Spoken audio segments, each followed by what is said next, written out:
Maravilhosa essa primeira parte, preparada pelo Geraldo. Nós conversamos sobre ela, introduzimos algumas coisas e tal, mas a verdade é que foi a iniciativa do Geraldo, essa sequência, essa retomada histórica, como ele explicou aqui, para contextualizar o Paul Feyerabend, que é onde nós vamos entrar agora. Então, mas antes de entrar no Feyerabend, nós vamos entrar nesse debate importante dos tais 4 malditos pela revista Nature, que é o debate Popper, Kuhn, Lakatos, Feyerabend.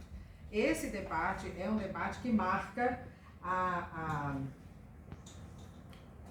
filosofia da ciência do século XX. É verdade que nós estamos nos restringindo à filosofia da ciência ensinada mais na tradição anglo-saxã, porque existe todo um outro grupo de pensadores que os ingleses chamam de continentais, que são os pensadores que deram origem ao pós-modernismo, ao pós-estruturalismo, e que também fizeram parte dessa reação, digamos assim, ao que aconteceu na Europa na Segunda Guerra Mundial. Ou seja, a revisão do que é a ciência afinal e qual é o escopo da ciência, se a gente for pensar em resultados tão desastrosos como foi o resultado que deu na Segunda Guerra Mundial em todos os seus aspectos. Não apenas naquele último aspecto que foi a explosão da bomba atômica, mas até mesmo a forma como tudo aconteceu na Europa. Mesmo sem levar em conta esse específico desenvolvimento científico, que foi a bomba atômica, né? Ou seja, todo o processo da guerra foi um processo altamente chocante para a humanidade, quando a gente imaginava, né, naquele sonho iluminista, que com o desenvolvimento da razão, que com o abandono da irracionalidade que era trazida pela fé dogmática religiosa, que como assim que esses seres iluminados pela razão, pelo pensamento ponderado, científico, poderiam ser capazes das atrocidades que aconteceram na Segunda Guerra Mundial. Então, só para a gente pontuar que nós estamos trabalhando com este debate, Popper, Kuhn, Lakatos, Feyerabend, que é um debate dentro da escola anglo-saxã de crítica à ciência, de crítica por um ponto de vista da filosofia da ciência, e que vem retomar todas as questões que o Geraldo apresentou para a gente, né? Inclusive a questão do que é conhecimento, né? A episteme, né, inaugurada nessa tradição que vem dos gregos, definia no final do diálogo Teeteto que episteme é conhecimento verdadeiro, racionalmente justificado. Esse é o finalzinho do diálogo Teeteto, em que está sendo discutido o que é conhecer. É um diálogo que, de certa forma, coloca em contraposição a visão mais empírica e a visão mais racional, coloca em contraposição a opinião, e também fala de techne, que foi uma palavra que você usou no finalzinho da sua apresentação, que é uma outra forma de conhecimento que não pretende ser, como a episteme, ligada à percepção e ao esmiuçamento de todo o processo causal e que, portanto, gera teoria, né? A techne é como se fosse, na Idade Média e até hoje, associado ao conhecimento do artesão, que sabe, na prática, como realizar, mas não está tão preocupado com toda a causalidade envolvida no processo, mas é capaz de construir catedrais maravilhosas que estão de pé até hoje e que, quando se vai calcular, não se sabe ao certo como foi que aquilo aconteceu. Podemos ir até a uma techne nas pirâmides gregas, os templos maias e astecas, enfim. Existe muita coisa fora da tradição científica que nos maravilha né? Que também nos maravilha. Bom, achei maravilhoso essa questão de ser especialista em Feyerabend. É um pouco, é uma espécie de contradição em termos, porque o Feyerabend era contra a especialização. Ele achava que a especialização era um encerramento cognitivo, estético, existencial. Para o Feyerabend, o ideal é que sejamos todos curiosos, mas que não nos consideremos especialistas, até para que não pensemos que a nossa voz tem mais peso do que a voz de outra pessoa que não seja especialista. Mas existem sim os especialistas em Feyerabend, porque estão estudando academicamente a sua obra, todas as fases da sua obra, e eu não faço parte desse grupo, porque eu não tenho tanta... a minha carreira acadêmica não foi somente a respeito de Feyerabend, mas eu tenho sim um conhecimento de Feyerabend, porque eu acabei no meu caminho acadêmico estudando esse filósofo bastante e usando as suas propostas epistemológicas para outros trabalhos que misturavam o Feyerabend com outros pensadores, não é? Bom, então,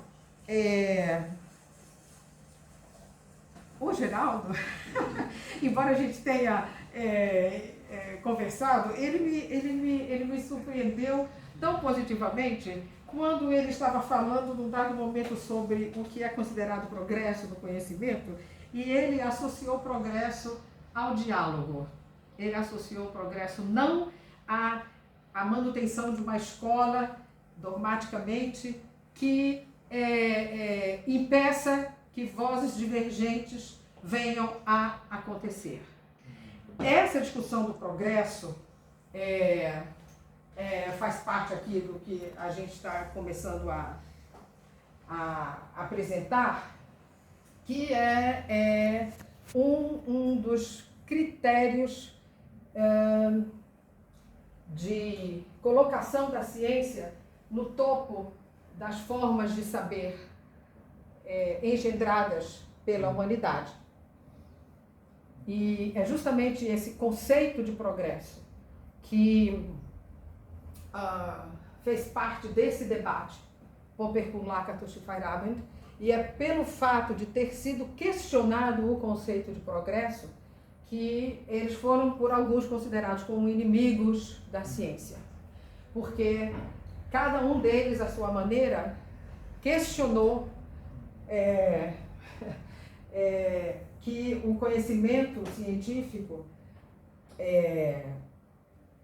alguns em relação a outros saberes, né? Mas o Popper, mesmo dentro da ciência, o Popper questiona, será que a teoria que não foi falseada é de fato mais completa, é de fato um progresso em relação à teoria que foi falseada?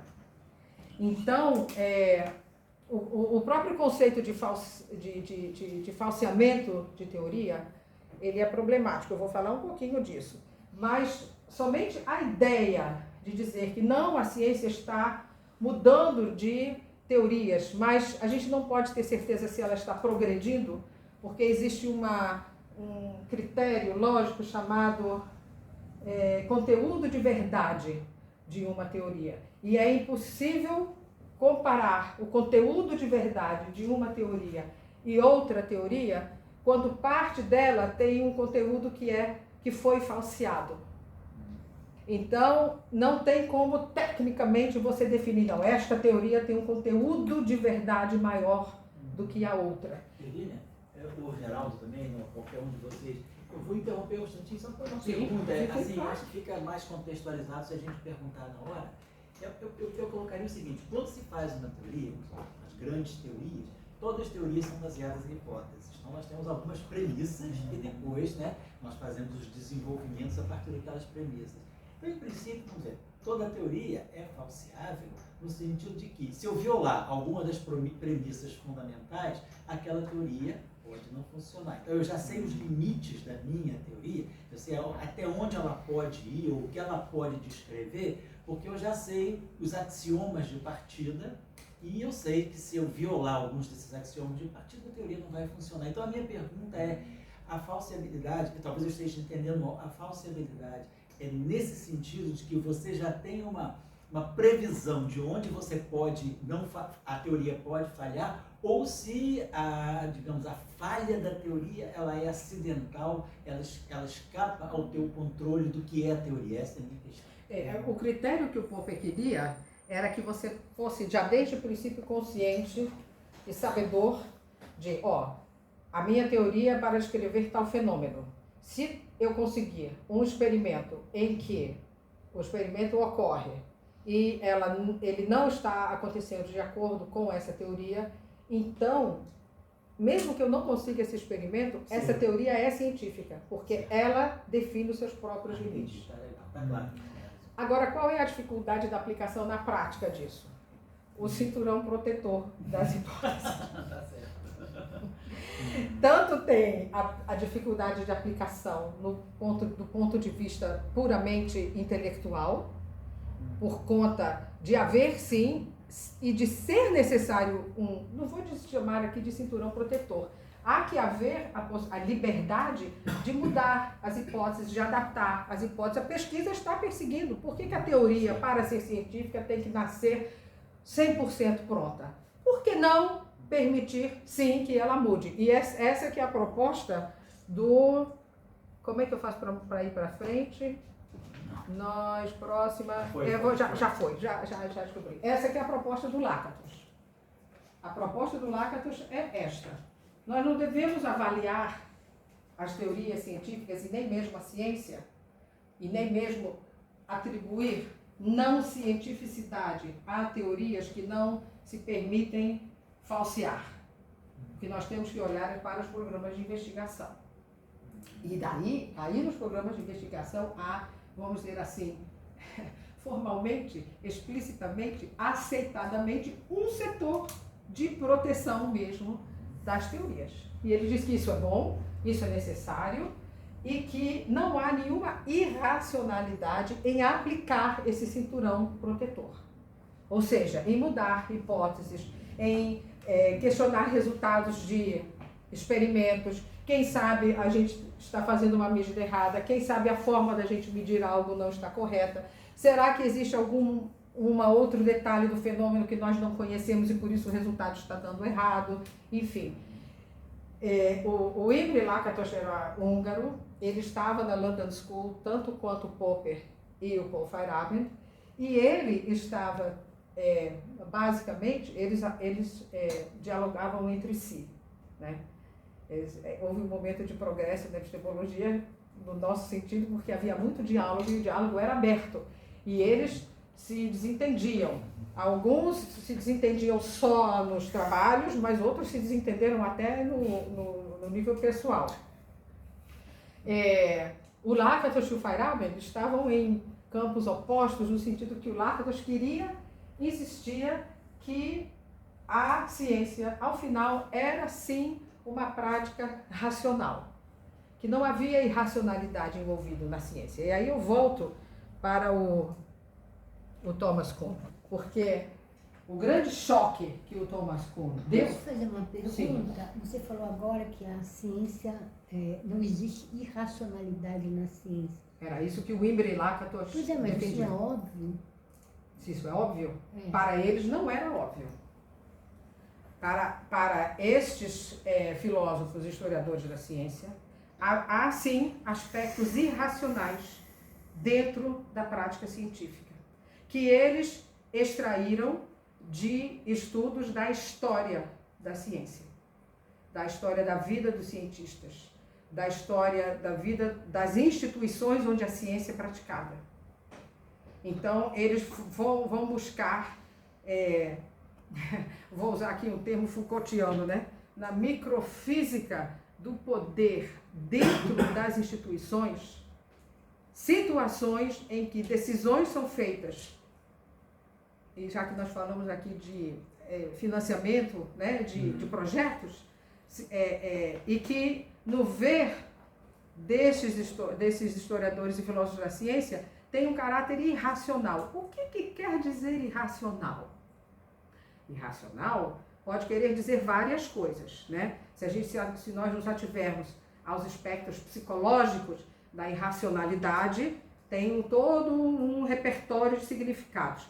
Se nós nos ativermos aos aspectos mais, vamos dizer assim, epistêmicos, de condução do cientista que está em busca de uma verdade, de uma descrição bem correta e acertada dos fenômenos, irracional é você optar por tomar uma decisão que incorpora algo que foge a este objetivo, ou que não atende mais a este objetivo naquele momento por algum motivo.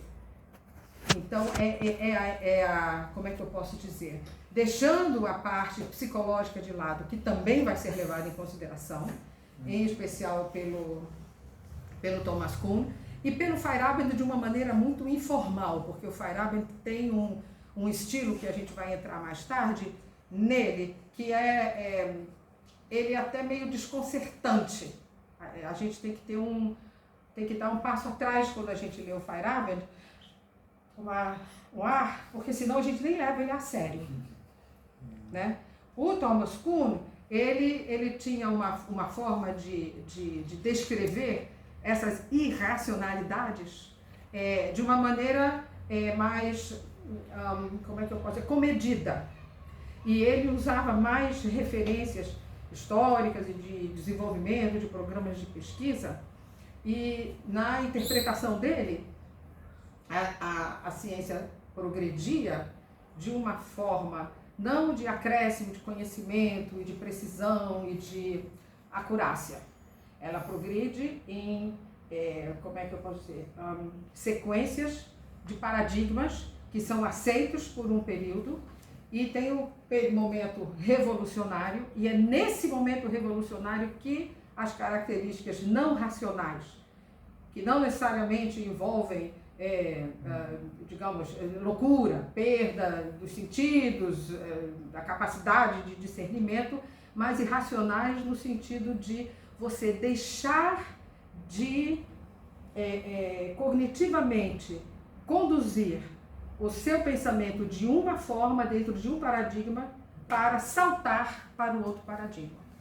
E na percepção dele, este momento de revolução é um momento irracional. Então, enquanto que, só para finalizar, enquanto que o Imre Lakatos, ele dizia assim, pode até parecer que este salto seja irracional, que esse período revolucionário está envolvendo um tipo de decisão e de mudança de olhar para o mundo totalmente fora de qualquer parâmetro racional. Entretanto, quando a gente reconstrói todos os acontecimentos, a gente observa assim que havia uma racionalidade, havia uma intenção de acumular conhecimento, de explicar os fenômenos inexplicados, de fazer boas previsões, que são valores do conhecimento científico. Não, é só para confirmar se eu estou entendendo. Então, sim. A ciência, a gente sempre vê a ciência de uma forma muito cumulativa, o conhecimento que vai, mas tem o momento da disrupção, né? Quer dizer, então você está dizendo que esse momento assim, desse corte disruptivo é que a gente está associando, poderia associar a uma irracionalidade. Exato, na visão do Thomas Kuhn. Então, por exemplo, e só para confirmar, o que Gaston Bachelard chama de corte epistemológico, seria isso também? É isso sim. É isso sim. Gaston Bachelard fala disso. De uma maneira muito mais... eu acho Gaston Bachelard mais... a palavra que me vem é suave. A maneira com que ele fala disso, né? O Kuhn fala disso com há uma certa brutalidade nos termos, embora aqui não mas o Kuhn foi mais aceito pela comunidade científica à época, muito mais do que o Feyerabend não virá a ser depois. Eu acho que um exemplo disso é que uma maneira que o Kuhn ilustra no livro das evoluções científicas, na estrutura das evoluções científicas, é que um paradigma muda quando a geração de pesquisadores anterior morre. Eles não foram convencidos. Isso é o que ele está dizendo. Mas o exemplo que ele dá. Quando o pessoal todo morre, aí o outro paradigma. Então é irracional, porque não há não há uma prova disso. Há uma teimosia, né, em permanecer no paradigma onde você foi educado, onde você foi treinado, um paradigma dentro do qual você exerceu sua profissão, como pesquisador, como professor, enfim. Então, esse aferramento irracional que o Kuhn se refere, enquanto que o Imre Lakatos vai encontrar justificativas que ele, Imre Lakatos, considera racionais, inclusive a pessoa que fica um pouco aferrada ao seu paradigma, porque ele diz que isso é algo que faz parte do caminho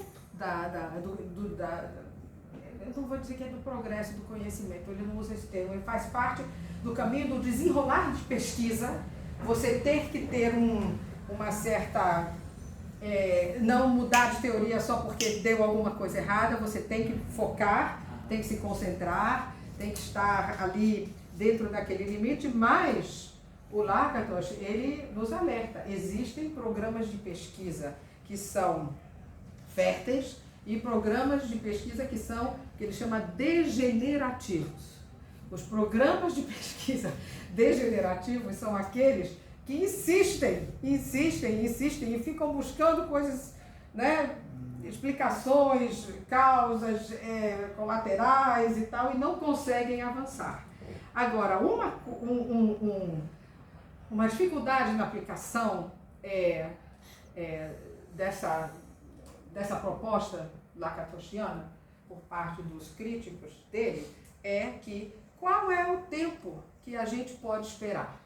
A gente vai ficar esperando até quando que um programa degenerativo eventualmente se transforme num programa fértil?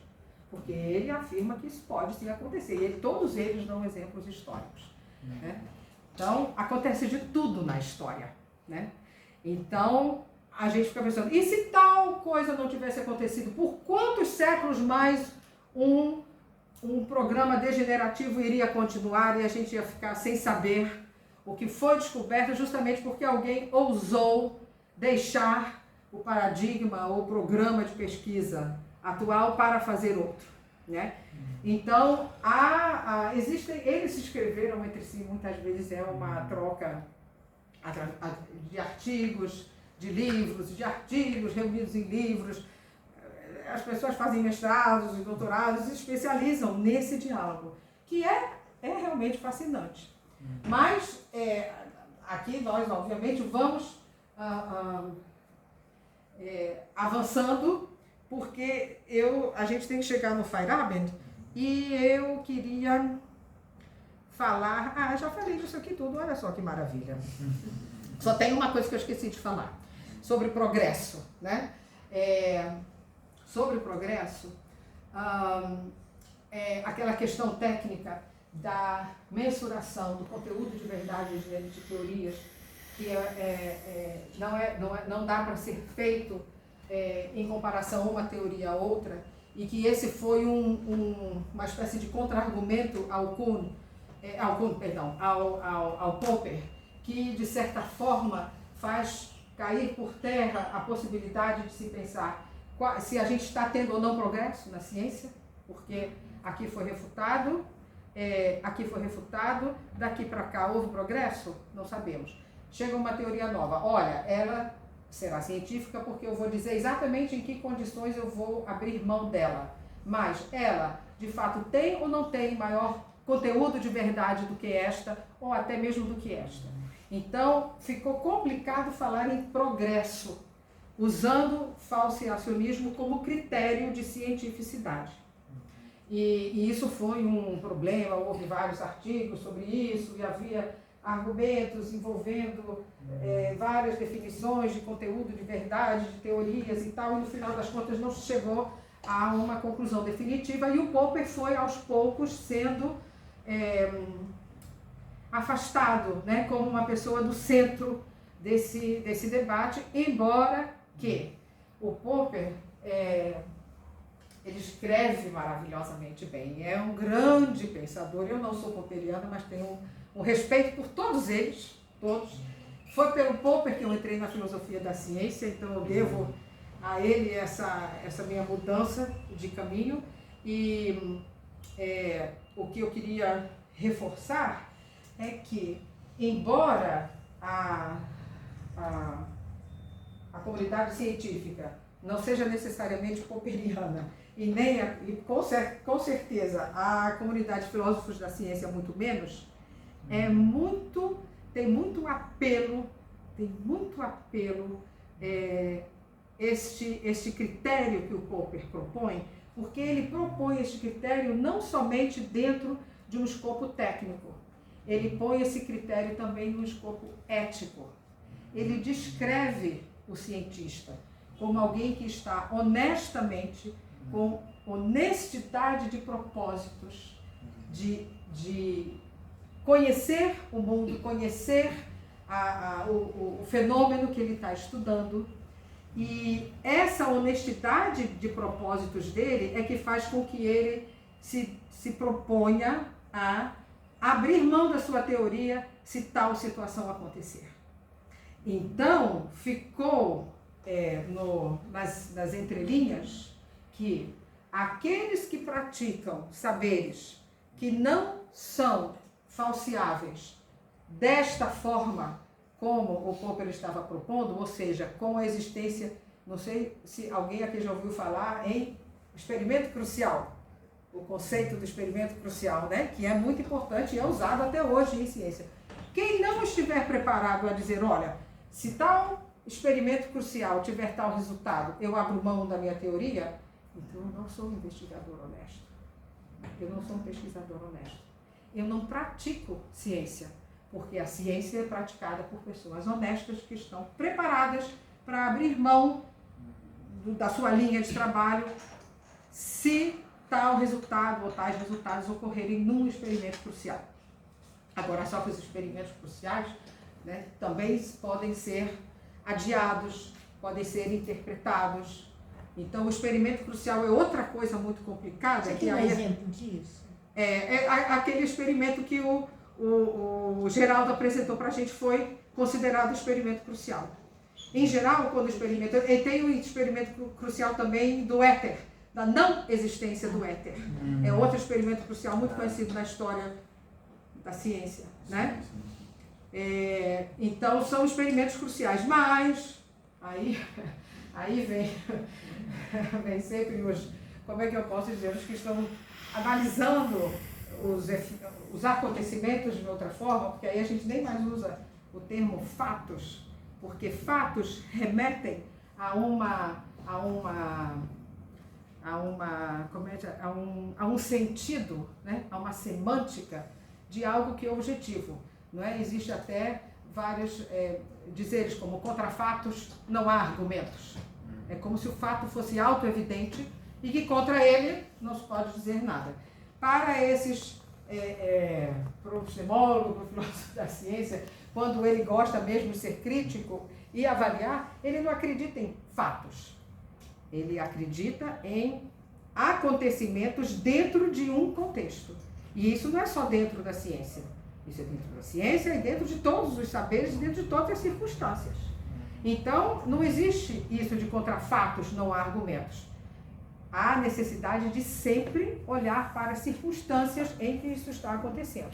Então, toda essa ideia de falseacionismo, de honra e honestidade do cientista, de fatos, de experimentos cruciais, ficou balançada por todos os exemplos na história em que as coisas não aconteceram exatamente desta maneira, embora que em alguns momentos aconteceu.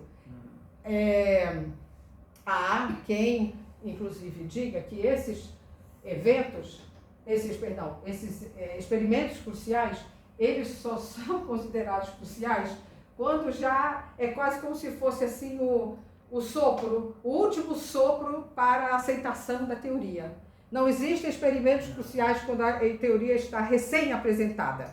O experimento crucial só é visto como experimento crucial, quando a teoria, já existe um pano de fundo de aceitação da teoria. Enfim, eu acho isso tudo interessante e na minha caminhada pessoal, que é importante a gente sempre não ser apenas um relator do que acontece. Em algum momento, a gente dizer como a gente se sente em relação a isso.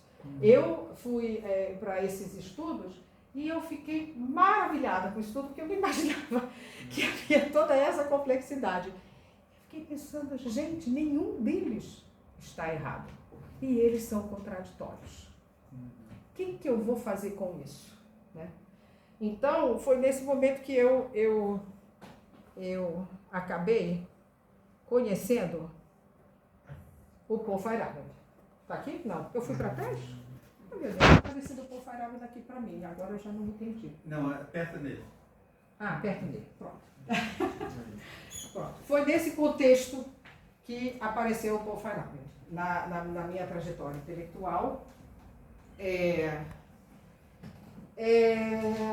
Aqui a gente já está... Esse trecho aí é um pouco longo, né? Mas nós vamos... 22 que ele nasceu. É 22. Ah, 22. Então o centenário não vai ser no 2024. 24. Então, esse... 94, né? Gente! 1924. Tá engraçado, mas o centenário é em 2024. Aí tem alguma... Pode ser que esteja errado. Pode ser. Por que a gente sabe que é 2024? Bom, por todos os estudiosos, estudiosos, mas especialmente pela viúva dele. Que ela em princípio, a gente nunca sabe, né? A data de nascimento da gente também é alguma coisa que às vezes troca, por vários motivos. Né? Bom, mas enfim, então, mas foi interessante você observar isso. O Paul Feyerabend, para a gente falar do contexto do Paul Feyerabend, remontando aquela foto muito interessante que estão todos fazendo a saudação ao Hitler, menos uma pessoa. O Feyerabend é austríaco, ele era um rapaz jovem em idade de servir ao exército, quando houve o Anschluss, que foi a anexação da Áustria pela Alemanha nazista. Ele foi, como vários rapazes, não apropriado, como muitos rapazes, como a grande maioria dos rapazes jovens austríacos, eles foram obrigados a se alistarem no exército alemão. Aí a gente pensa, poxa vida, então ele foi SS? Não, ele não foi SS. Nem todo o exército alemão era SS. O SS era uma parte especial, especial no mau sentido, lamentavelmente, mais idealista, era uma espécie de, aspas, elite dentro das Forças Armadas. Ele fazia parte daquilo que, lamentavelmente, existe nos exércitos, que são os batalhões, as companhias que funcionam como bucha de canhão. Eles vão na frente para entrarem no território e a maior parte é morta e às vezes o território nunca é tomado, enfim. Mas ele usou esse uniforme e existe até hoje um grupo de pessoas que acham que por isso ele era nazista. O que não é o caso, e ele explica isso e fala disso abertamente. Ele não se envergonha de ter passado por esta experiência, e eu acredito que como é que eu posso dizer, o direcionamento intelectual dele contra os dogmas foi também em função do que ele viu acontecer, porque era uma verdade única e absoluta, né? que se sobrepunha a toda e qualquer outra. Então ele era muito contrário a isso. Não somente no ponto de vista, digamos assim, de organização social, de credo, de ordem política, ele era também contra isso em relação ao saber, aos saberes, fossem esses científicos, fossem eles científicos ou não. Então, o Feyerabend se transformou, eu acho, que num pluralista, como é que eu posso dizer, existencialmente, em função de ter visto o perigo que uma visão autoritária de verdade única encerra para a humanidade, né? Bom, então, não vamos ter tempo aqui, mas em algum momento vocês poderão saber mais sobre o Feyerabend e as fases da obra dele e história da vida dele. Nós temos já algumas coisas disponíveis no canal Professor Global e vamos botar mais, e vai haver mais este ano em novembro e ano que vem também. Então hoje nós vamos focar somente nessa questão de como foi que o Feyerabend entrou neste diálogo, não apenas refutando ou buscando refutar ou buscando argumentar contra os cânones tradicionais que se estabeleceram como sendo aqueles do conhecimento científico a partir da modernidade. Como foi, né, que isso aconteceu? Além dessa inspiração que eu acredito venha da experiência pessoal dele, ele foi no início não era o início da caminhada intelectual dele não, mas no período da caminhada intelectual dele, do pós-guerra, ele participou de grupos que discutiam a recém-aparecida e ainda não bem definida mecânica quântica, né? E ele, com muitos naquela época, ficou maravilhado com essa, mais do que revolução, né? Eu acho que é mais do que uma revolução, porque ela entra num nível de questionamento e reavaliação ontológico muito profundo. E assim, ontológico, essa palavra filosófica, muito usada mais entre os filósofos, mas ontos quer dizer ser, que quando me explicavam isso, eu continuava na mesma, né? E logos é estudo, pensamento sobre, então pensamento sobre o ser. Né? Eu não fiz graduação em filosofia, então a minha graduação eu fiz uma parte em física e finalizei em estatística e trabalhei com isso muitos anos. Então quando eu fui para a filosofia, eu fui assim, de um desses saltos, né, loucos que a vida dá, lendo Popper, né, e quando me falavam de ontologia como estudo do ser, eu, muito prazer. O que isso quer dizer? Aí eu fui ao longo de muitos anos, que eu não me lembro mais nem quantos, estudando filosofia sem saber exatamente o que queria dizer ontologia. E por que ontologia é algo que mexe tanto com a gente? Mesmo sem a gente saber o que é a palavra. É porque a ontologia ela vem procurar esclarecer, esmiuçar de que é feita a realidade.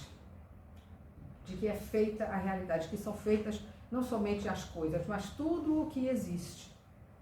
Então, eu não tenho praticamente nenhum estudo sobre a filosofia da Idade Média. A tal que eu pedi, sugeri e o Geraldo incluiu na nossa palestra. Mas tem alguma coisa que me chama para a filosofia da Idade Média, que é uma discussão que eu acho que talvez alguns de vocês tenham ouvido falar, que é uma descrição meio jocosa e desrespeitosa dos questionamentos dos escolásticos, que era: quantos anjos cabem na cabeça de um alfinete? Vocês já ouviram falar disso? Pois é. Tem pessoas que dizem, aquilo ali é a teologia, eles estavam viajando, não tinham nada para fazer, estavam ali nos mosteiros e ficavam discutindo essas coisas, e se você desse a resposta errada, você podia ser excomungado e etc. Então, do que interessa saber quantos anjos cabem na cabeça de um alfinete? E aí, se você for... o Geraldo também disse, quando a gente pensa que as perguntas são bobas, que não tem nada a ver, quando a gente pensa, eles estavam fazendo uma pergunta ontológica. Qual é a relação entre a matéria que a gente vê e a que a gente não vê? Então, eles eram os físicos teóricos da Idade Média, os teólogos. Eles estavam pesquisando ontologia, eles estavam pesquisando o ser. O ser é isso, o ser é o que é, o que existe. E essa, então, fechando esse parêntese, porque eu não consigo me segurar, o Feyerabend ficou muito comovido, como muitos, porque a mecânica quântica mexe justamente nisso, mexe em ontologia. E ele foi conhecido numa fase da produção intelectual dele como o filósofo da mecânica quântica. Ele começou a escrever trabalhos filosóficos justamente nessa época. E tem toda uma fase do Feyerabend escrevendo sobre isso. Nós vamos ter pessoas que são especializadas nisso, no evento em 2024, especialmente, talvez esse ano ainda também. E daí ele vai passando de etapa em etapa. Ele não foi exatamente aluno do Popper, mas ele foi assistente de pesquisa. Esse era o termo usado na época na Universidade de Londres, para o que hoje é equivalente a um aluno de pós-doutorado. Ele já tinha feito o doutorado dele e ele foi ser assistente de pesquisa do Popper, na London School of Economics. E o Popper tinha uma opinião sobre o que era mecânica quântica. Ele era a favor da pluralidade teórica. Para o Popper era importantíssimo que a comunidade científica contemplasse mais de uma teoria concomitantemente para os fenômenos que estavam sendo estudados. Ele, inclusive, invocava uma metáfora de uma certa interpretação da teoria darwinista, e ele dizia que era importante que competissem as teorias para que vencesse a melhor. A melhor é aquela que não consegue ser falseada, embora ela diga qual seria a circunstância em que ela seria falseada. Muito bem. Então, nesse momento, o Feyerabend é pluralista teórico. Vocês conhecem provavelmente muito melhor do que eu e compreendem muito melhor que eu por que quem estuda a história da mecânica quântica se torna também um pluralista metodológico. Não é verdade? Ele, muito rapidamente, do pluralismo teórico, foi ao pluralismo metodológico.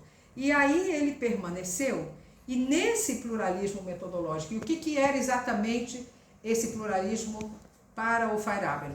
Não podemos dizer que nós temos que seguir, para sermos científicos, um caminho puramente empírico, um caminho puramente racionalista, ou seja, levando em consideração teoria, fazendo experimentos que confirmem ou não confirmem a teoria, ou sair fazendo experimentos sem saber que teoria é, não sabendo o que está acontecendo. Enfim, para ele, todos os pontos de vista puramente empíricos, com um toque do racionalismo que buscava teorias, e todas as misturas possíveis eram para ser aceitas. Na percepção dele, era assim que estava progredindo o conhecimento naquela época. Muito bem.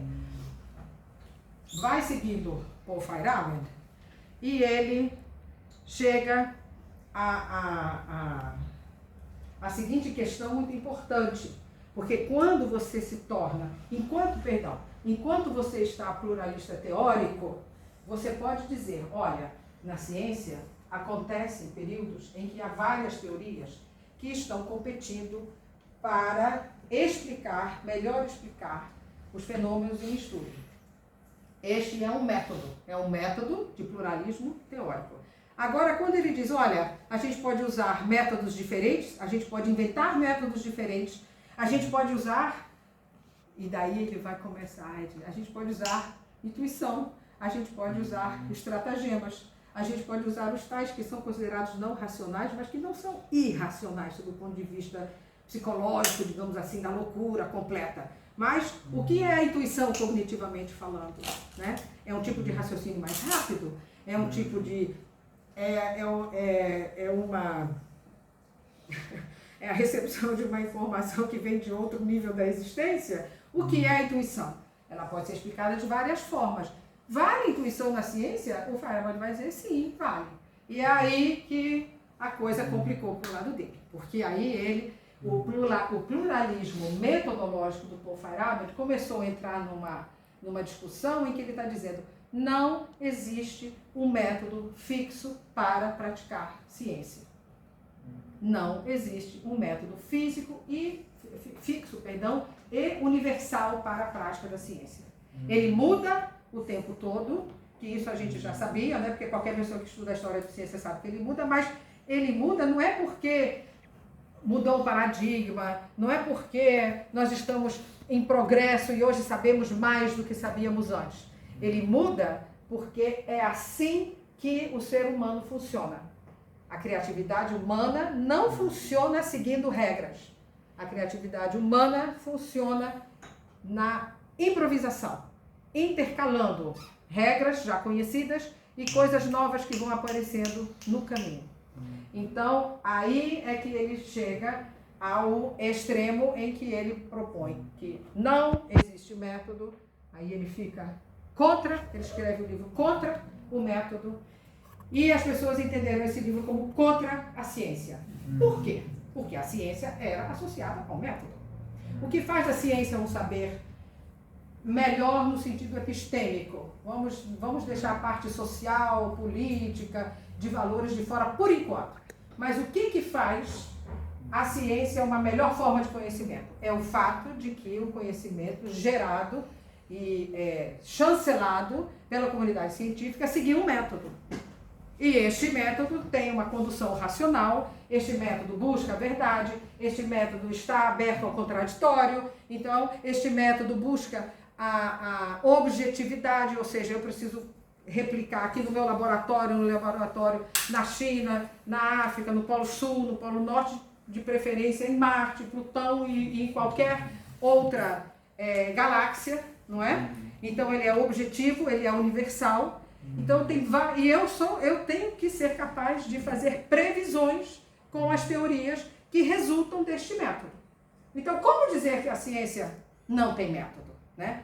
O que vai fazer a ciência ser diferente de outros saberes se essa característica fundamental, essa propriedade fundamental da ciência está sendo questionada? Então, esse cidadão é contra a ciência. O Kuhn era contra a ciência porque ele dizia que as revoluções e as trocas de paradigma eram irracionais. Então, também não era uma visão confortável. O Popper só achava que nunca que a gente chega a uma teoria definitiva, porque toda teoria tem que ser falseável. Né? Veja a dimensão. Se a teoria tem que ser falseável, isso significa que existe uma barreira cognitiva para a gente conhecer toda a verdade. Né? O meu orientador aqui na PUC, ele fez a tese dele sobre Popper, interpretando ele como um neo-kantiano. Porque Kant dizia, né, que ao número, que ao ser as coisas mesmas como elas são, a gente nunca chega. E é mais ou menos isso que o Popper está dizendo. Né? Então, o Feyerabend entra com esse contra o método. Era o tal livro que ele ia escrever com Lakatos, só que o Lakatos faleceu. Então, existe até um livro... Literalmente tirou o corpo fora. Pois é. Bom, existe esse livro aqui, que foi organizado pós-mortem pelo Matteo Motellini, que são as cartas trocadas entre Lakatos e Feyerabend, quando eles estavam trocando ideias e pensando em escrever o livro. Então, aqui, esse trecho é um pouco longo, mas eu achei interessante a gente pontuar, isso está bem no comecinho, é na página 1 deste livro. O livro, antes disso, tem outras páginas, porque tem agradecimentos, introduções, enfim, prefácios e tal, se tratar de um livro pós-mortem, organizado por cartas, então se agradece a esposa que tinha as cartas, enfim. É um livro bem interessante e eles dizem logo no começo, disse, olha, vamos escrever um livro em forma de diálogo? Sim, vamos. O Paul Feyerabend diz uma coisa que é escandalosa, né? Todas as publicações especializadas desse tipo, ou seja, essas que a gente usa no meio acadêmico, possuem começo, meio e fim. Há uma exposição, um desenvolvimento e um resultado. Ao final, a ideia está clara e bem definida como uma... Ah, o borboleto. Era borboleta, viu? Como uma borboleta morta num livro de colecionador. Então, o que ele está dizendo, e aí, o Emile Lakatos é muito, como é que eu posso dizer, clássico, e cita Platão, e diz isso mesmo, né? Platão pensava que o abismo entre a vida real, entre os acontecimentos, entre o ontos, entre o ser, entre isso que a gente busca, né? E as ideias, só podia ser atravessado pelo diálogo. Não o diálogo escrito, que ele considerava ser um relato superficial de entes, de eventos passados. Para Platão não existiam fatos, né? Eu vejo que ele usa o termo eventos passados, mas por uma troca real, falada entre pessoas com experiências e conhecimentos diferentes. A gente não pode falar só com os nossos pares, né? É diálogo com pessoas, né? E eu concordo que um diálogo revela mais que um ensaio escrito. Então, não vamos dizer que a gente não vai escrever mais, que a gente vai levantar, jogar todos os nossos papers, todos os livros. Não é isso que se está dizendo. O que se está dizendo é que, para uma troca mais efetiva, algo mais dinâmico, há que haver esta vivacidade do diálogo e diálogo com diferentes. E essa é uma das contribuições que a gente quer trazer aqui para o nosso encontro, que a gente quer trazer para o encontro mais tarde, 2024. E eu vou ler aqui, que a gente não colocou em transparência. Aqui tem mais alguns... Peraí, esse aqui foi antes da hora. Aqui, esse aqui. Isso aqui são mais capas de livros pelo Paul Feyerabend. Do Killing Time é uma autobiografia muito reveladora. Existe em português, eu aqui não tenho, por isso não botei aí. Chama-se Matando o Tempo. Ele escreveu essa autobiografia já quando ele estava doente e falecendo. E o finalzinho dela foi escrito pela viúva. Muito reveladora. E a forma como o Feyerabend se expõe nessa autobiografia até parece uma biografia não autorizada, porque é impressionante o que ele diz sobre a família dele, sobre o que acontecia nos arredores, né, da sociedade naquele período que antecede a Segunda Guerra Mundial. Né? Farewell to Reason é Adeus à Razão, é um livro que o título muito provocador, que o que ele estava querendo dizer mais uma vez não era que tudo estava caindo no nonsense, mas ele estava dizendo adeus àquela razão vista como ela foi vista no período em que a razão era a senhora de todas, eu não vou dizer de todas as coisas, a senhora de todos os discursos, de todos os pensamentos, de todas as produções e de todas as nossas percepções, né? É essa razão que ele está dizendo adeus aí, né?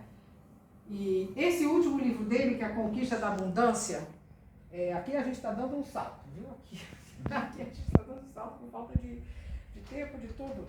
O último livro dele, A Conquista da Abundância, também já é um livro meio póstumo, embora que tudo que esteja escrito nele foi escrito por ele. Também é um livro que foi organizado. E o que esse título não é muito claro. O que o Feyerabend está dizendo é que o subtítulo é mais claro. É uma história de como a abstração está encapsulando a riqueza do ser, of being, do ser, o tal ser que eu não capturava. É o tal ser. Então, ele começa aí neste livro já deixar uma obra que fica para uma filosofia que não é só da ciência, não é só epistemológica, é uma filosofia praticamente existencial, é uma filosofia de vida que ele está deixando, né? E é um livro muito bonito, a gente vê pela capa, como já não é algo que traga discussões específicas sobre esses temas que nós falamos até agora. É uma conclusão, já no final da vida, sobre o que é a vida, qual é o propósito de estar vivo, o que é o ser, o que é efetivamente ontológico. E como determinadas abstrações não conseguem capturar estes aspectos essenciais do ser, né? Então é uma obra mais filosófica no sentido mais abrangente da palavra filosofia, não é mais filosofia da ciência, não é mais epistemologia. E eu acho que a gente termina com... Cadê aquele slide? Opa! Ué, cadê o slide das criancinhas? Ah, aí! Esse é o slide das criancinhas. A gente estuda e aprende a dar respostas, né? Resolver problemas, dar respostas nas provas. E quando vamos aprender a fazer as perguntas, né? Essa que é a grande questão na filosofia, na epistemologia, na vida da gente também, para a gente reavaliar os nossos caminhos, nossas posições, tudo. Essa questão de fazer perguntas é a grande aventura humana, não é? E o Feyerabend justamente é esse filósofo da ciência, epistemólogo, que ele entra nesse terreno. E nós acabamos de chegar nesse terreno, saímos daqui pensando nisso. Daqui para frente é Feyerabend. Daqui para frente é Feyerabend. Obrigado. Tá?